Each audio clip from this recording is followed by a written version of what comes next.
السلام عليكم داوده kusoo dhawow kanaalkeena furaha guusha aniguna waxaan ahay cali dhooleyare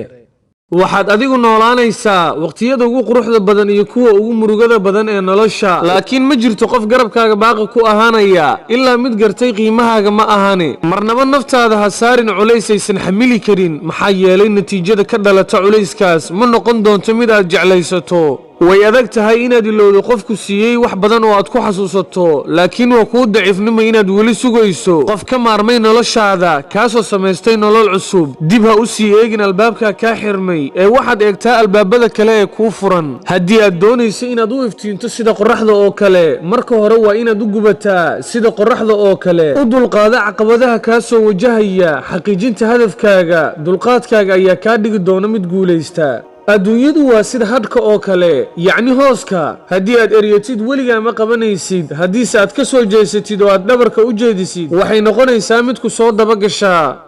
noloshaada inuu qof ku soo biiraa waa nasiib inaad se ilaashataa waa go'aankaaga annagu ma ahaanin kuwa nasiib badan balse waxaynu haysanaa fursad aynu ku ilaashanno ama ku fasaxno nasiibkeenna quruxda badan nolosha mu'minka sahal ma noqoto imtixaan la'aan sidoo kale imtixaankuna ma fududaado samir la'aan sabarkuna kaamil ma noqdo qanaaco la'aan sidoo kale qanaacaduna ma dhammaystirmato ilaa kalsooni ma ahane ku kalsoonow dadka ilaa xad balse naftaada oo keliya sii kalsooni dhammaystiran